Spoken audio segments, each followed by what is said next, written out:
menjemput selaku moderator kita pada petang ini, Wawancara OKU, Tuan Nasaruddin Syamsuddin, untuk hadir ke pentas. Panel pertama, Encik Muhammad Faizal telah pun berada di atas pentas, dan panel kedua kita, Encik Omar Abdul Aziz. Dipersilakan. Mungkin Pak di bawah saja. Okay, dan di sebelah kiri saya, Assalamualaikum Encik Muhammad Faizal Yusof.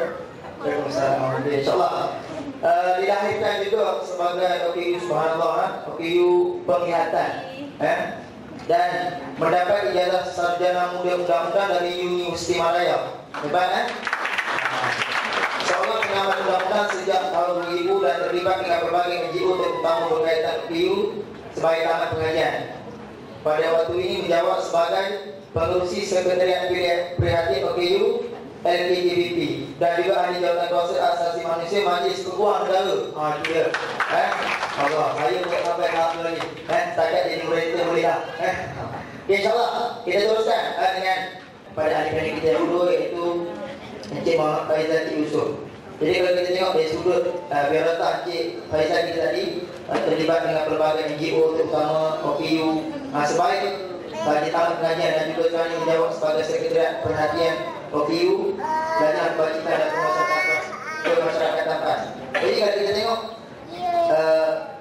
dengan semangat yang Encik Faizal tunjukkan kepada kita tadi, persoalan kita nak tunjukkan kepada Encik Muhammad Faizal bagaimana Islam melihat kemampuan OKU itu sendiri dalam mengharungi kehidupan. Sebagai kalau kita tengok ni, Encik Muhammad Faizal ni banyak terlibat melebihi pula orang yang sempurna.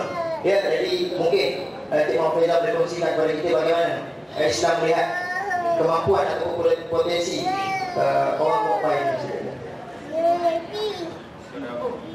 Assalamualaikum warahmatullahi wabarakatuh. Alhamdulillahirabbil alamin wassalatu wassalamu ala Rasulillah wa ala alihi washabbihi ajma'in. Rabbi shrah li sadri wa yassir li amri wa hlul 'uqdatam min lisani yafqahu qawli. Subhanaka la ilma lana illa ma 'allamtana innaka antal alimul hakim. Pertama sekali terima kasih kepada pengurusi wacana, sahabat moderator saya, Saudara Omar Abdul Aziz. Memang setakat hayat saya ada, hayat dia ada, memang saya akan sentiasa mengisahkan dia. Memang saya dah sebut daripada awal bila kami kenal, saya kata kat dia, abang kenal saya, abang takkan senang. Sebab dia tahu apa yang saya faham, apa kesukaran dia, macam mana kita orang inherit dia ke parlimen dan tunjukkan keadaan ini masalah OKU sebenarnya. Apa yang dicerita tadi itu adalah sebahagian kesulitan yang dialami. Bahkan lebih daripada itu lagi. Tapi ada janji dia kerana Islam, saya dah sebutkan dia. Abang kenal saya, abang akan susah sampai kita mati bolehlah. Yang dihormati, yang saya kasih Wadi Iskandar Samad selaku Pesuruhjaya PAS Negeri, Dr. Mariah selaku pengurus Lejnah Kebajikan Masyarakat PAS Pusat yang berangkap Wadi Putraja, Ustazah Mariah selaku pengurusi LKTP Selangor, seluruh sahabat-sahabat Dekat Muda, Ustaz Fauzan, seluruh sahabat-sahabat yang saya kasih sekalian. Pertama, syukur Alhamdulillah program yang sumpah mendapat diadakan. Kita berharap sebagaimana yang disebut oleh YP Iskandar tadi, ia menjadi suatu titik mula, dan bagi OKU sendiri ia bukan suatu permulaan, bahkan suatu rantaian usaha daripada apa yang telah dilakukan sebelum ini untuk diteruskan sampai bila-bila.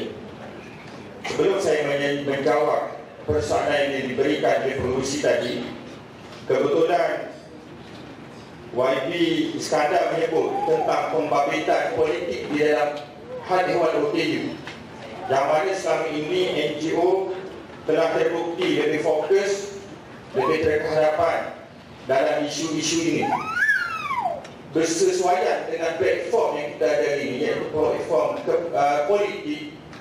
Jadi memang saya mengharap supaya penglibatan OKU di dalam politik itu sendiri dapat diperkembangkan, dan penerimaan politik bagi ruang OKU itu dapat diperhebatkan. Sebab selama ini NGO OKU telah banyak menyuarakan tentang pembangkitan OKU di dalam proses pembuat keputusan. Jadi dengan suara yang berterusan, artinya kerajaan di peringkat pusat insya-Allah akan melancarkan satu pelan tindakan 2015-2022, pelan tindakan pembangunan OKU.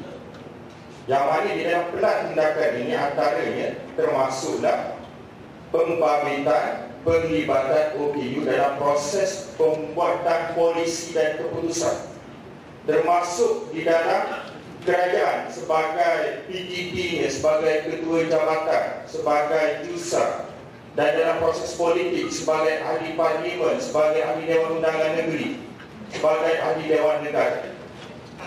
Dan bagi saya seorang, saya tidak bercakap atas kapasiti NGO ini, saya bercakap atas kapasiti saya sebagai pendukung di dalam Parti Islam Malaysia.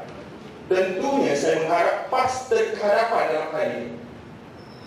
Sebab benda ini tak lama nak dibentangkan, lancar oleh kerajaan pusat. Dan bila saya terima draft plan tindakan ini, automatik terus saya teringat 2015-2022 dia akan melalui PRU 14. Jadi desakan OKU memang didengari oleh kerajaan pusat. Cumanya ketimbangan kita mengikut kita akan bincang dalam wacana ini, sejauh manakah dasar dan sejauh manakah pelan tindakan tersebut dilaksanakan. Itu merupakan suatu kebimbangan yang berterusan sejak dulu lagi. Jadi kita berbalik kepada apa yang disebut oleh, ditanya oleh pengerusi, yang disebut juga oleh ahli panel pertama, apakah Islam ini jumuk sangat tak ada ambil bahagian tentang OKU. Saya nak bawa satu ayat daripada surah Taubah ayat 128. Allah menyebut, A'udzubillahi minasyaitonirrajim, laqad ja'akum rasulun min anfusikum azizun 'alaihi ma 'anittum harisun 'alaikum bil mu'minina raufur rahim. Sadaqallahul azim. Inti parti daripada ayat At-Taubah 128 ini, Allah menyebut bagaimana Rasulullah SAW itu diangkat menjadi Nabi, yang mana Rasulullah ini daripada kalangan manusia itu sendiri, yang mana perangai Nabi ini, perangai Rasulullah SAW ini, dia amat sangat cakna tentang keperluan umat dia, termasuk OKU. Dan dia amat mengasihi umat dia di kalangan orang yang beriman. Mudah-mudahan Allah letakkan kita dalam apa yang disebutkan oleh firman Allah ini. Jadi itu yang didasarkan daripada apa yang disebut dalam Al-Quran. Kemudian Al-Quran menyebut dalam surah Al-Isra ayat 70, Allah sebut, A'udzubillahi minasyaitonirrajim, wa laqad karramna bani Adam, ila akhir ayat. Allah menyebut yang bermaksud sesungguhnya dijadikan kemuliaan pada setiap anak Adam, setiap manusia itu dijadikan kemuliaan. Mudah-mudahan sahabat saya Nisa, translator kita dapat follow untuk manfaat OKU, rakyat OKU pendengaran. Terima kasih. Okey, kita sambung. Maknanya dalam satu pentafsiran yang disebut oleh Wahbah Az-Zuhaili, Wahbah Az-Zuhaili menyebut bila disebut walaqad karramna bani Adam, dia merangkumi semua golongan termasuk OKU yang diberi penekanan di dalam Al-Quran. Itu dari segi Al-Quran, sahabat-sahabat sekalian. Maknanya Al-Quran telah secara umum menggaris suatu prinsip-prinsip jelas bahawa OKU adalah tergolong di dalam penciptaan Allah yang dimuliakan dari sudut hak kemasyarakatan, dari sudut politik, undang-undang, sosial dan kehidupan harian. Al-Quran prinsipnya telah jelas dari situ. Bagaimana Rasulullah SAW menerjemahkan kepada satu pelaksanaan, sahabat-sahabat sekalian. kita suruh dari situ dulu.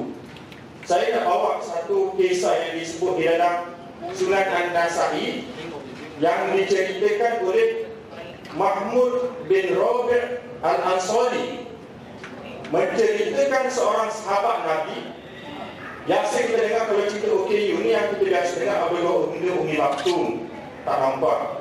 Kemudian biasa dengar Amr bin Jumuh, seorang yang mati syahid, kaki dia tak ada. Yang saya nak sebut ni jarang-jarang kita dengar, cuma dari segi fiqh dibincangkan. Cuma dari segi aspek sosiologi kurang diperkenalkan, tapi banyak membuat kajian. Di dalam hadis yang diriwayatkan dalam An-Nasa'i ini, Sunan beliau, diceritakan seorang sahabat Nabi bernama Itban bin Malik. Itban bin Malik adalah seorang ahli Badar. Mana kedudukan dia cukup istimewa, seorang yang dimuliakan. Dia ni Itban bin Malik, dia ni menjadi kedua kepada suku kaum dia. Lantas selain dari menjadi kedua suku kaum, dia juga menjadi imam kepada kaum dia. Takdir Allah untuk kita teladani, untuk kita tauladani, untuk kita kaji. Itban bin Malik dijadikan buta penglihatannya. Bila dia buta, sahabat-sahabat sekalian, takdir Allah lagi menjadikan hebatnya kisah ini.